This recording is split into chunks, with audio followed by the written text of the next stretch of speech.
Greetings, Harbingers! Welcome to Yliaster, PewDiePie's favorite channel. It's late morning here, so I'm wearing my wizard's cloak of avoiding sun, because the sun's kind of starting to get too heat here, so I'm walking back home.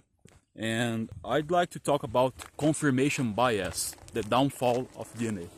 Yes. Stick with me. I hope the sun doesn't heat up my phone, because when that happens, the recording gets messed up. Please subscribe to the channel. Please give the thumbs up. That really helps. If you like my content, I'm trying hard to grow this channel, and having your thumbs up would really be of a big help. So help a brother out here.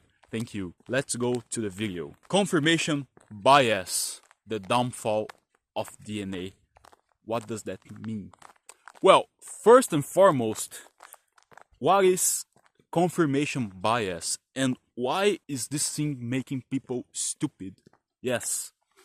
So, confirmation bias, as the name implies, is a habit which humans tend to cultivate for always seeking information deep down that confirms the things we already believe in. Let's take social media, for example. When you open your social media, depends on which platform we're talking about, but pretty much most of them will be always presenting you things that you already agree on. Let's take the political polarization, for example. The people who like avocado will always be nice things about avocado, and in other words, they'll be confirming what they already believe and agree about avocados.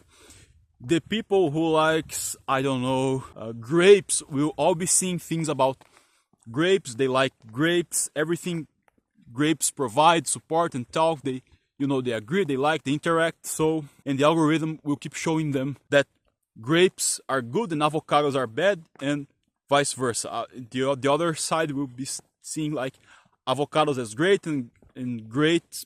Wow, a tongue twister here. And grapes like a bad thing. I'm not talking about fruits here. So that's what confirmation bias is. And what's the problem here? As I get older, I realize that in order to have a bigger clarity of things in life, one should forego their certainties. If not forego, question your very certainties to the core. I recorded a video not long ago about thesis, antithesis and synthesis. That's pretty much what I'm talking about. But not everyone is willing or has ever wondered. They are in an oblivion state towards questioning their very certainties to the core with honesty. And instead of collecting certainties, look what I'm going to say. Collect uncertainties will drive you away from this madness. If you think really hard, isn't it stupid that we as mankind, doing the same things over and over for generations, could be preventing us through questioning and uncertainty to be really closer to what one could assume to be true or the truth by doing the same things over and over, rituals and habits that is even considered sacred in some traditions, but in the essence, I don't know, they could mean nothing, and we keep doing it because someone taught us so. Isn't that kind of silly in the end of the day? This certainty habit cultivation, and there's a thin line here between this and values, so I'm trying to be careful here, because values is a whole other story. But yes, even what is considered values should be in a healthy way questioned about. Maybe there are some values that society cultivates that if you analyze deep down, they don't yield any actual good. It's just a matter of performing a ritual or cultivating a habit that doesn't mean anything. I wonder if those things that are being practiced for centuries, for generations, aren't affecting our very DNA making us more conformed, and there's no better word than stupid towards questioning reality, you know. I don't want to sound as smart as here, but I don't find a better word. But stick with me in this train of thought. Shouldn't we be collecting more uncertainties and thus driving ourselves away from polarization and, you know, the stupid screaming certainty that one's been vomiting for like centuries, you know?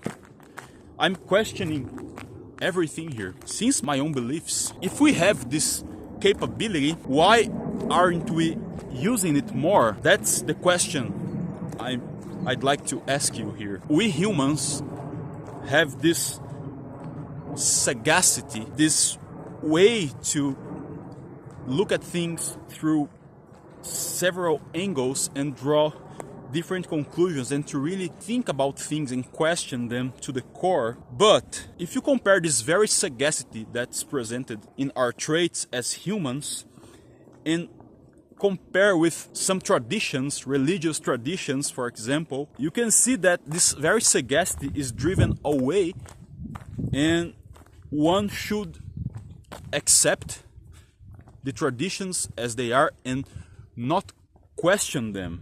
Because some of those traditions, if you remove the religious background that gives the deity-like attribute to it, you realize that there are some things that are simply stupid.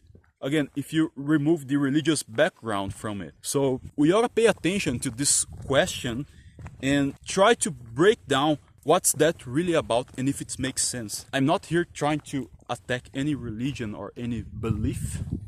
I have my own. I have the things that I cherish about regarding this subject, but I'm also willing to question everything, because if you believe in a superior being, in a deity, in a god or whatever, you should acknowledge that if you are given this capacity, this sagacity, is because these entities are supposed to be smarter than us humans, right?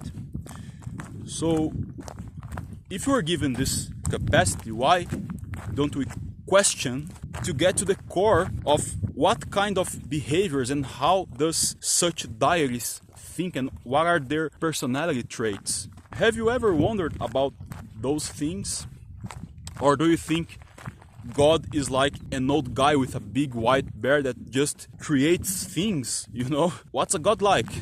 What are their personality? What do they think? How do they apply sagacity? You know, I started making these questions to myself, and it leaves one in an unsettling position, because there you are defying intellectually, of course, the very forces that had created this everything there is. You're defying the very forces that allegedly turn nothing into something. See how big this is, you know? Oh, almost fell here. You see? So I started asking myself those questions, and I did some research if this repetitive behaviors and this abundance of certainty, believing just for believing, you know, in certain things, could alter our DNA on future generations, could even rewrite our DNA. So the evidence I reached at, it was that no, it doesn't rewrite the DNA itself, but there is a process called epigenetics that can alter the way DNA is manifested given some environmental conditions. For example, bad nutrition, even, you know, this repetitive habits could alter the ways human behavior through time. So the very expression of DNA, the very expression of one's behavior. So maybe, just maybe, this polarization of everything we are living these days, the younger generations are so certain of everything, even though they pretty much no experience in life. I'm a millennial and I'm talking about mostly the generation after us. Maybe, just maybe, a time for a change is needed. We need to ask more questions and accumulate less certainty and start collecting more uncertainties. And be aware of this almost as our lives depends on it. What's your take on this? There is also a process called neuroplastic in which our brains is adaptable, is trainable to certain things, to certain habits, you know, and even those, I'll call it bad certainty accumulation habits can be trained, and you know, we just become intellectually lazy to question things because, you know, some certainties are just comforting. We don't want to let go of that and question what's on the other side, or go to the core of certain belief and find out that doesn't match with our very human sagacity and intelligence. In the end of the day, I think we humans are being underrated too much because of certain certainties and foregoing our own creativity to think beyond what's there, what's convenient, what's paradigm. Maybe it ain't such a paragon after all. So what do you think? This was very philosophical. Leave your thoughts in the comments and I'll see you in the next video. El Psy Congo.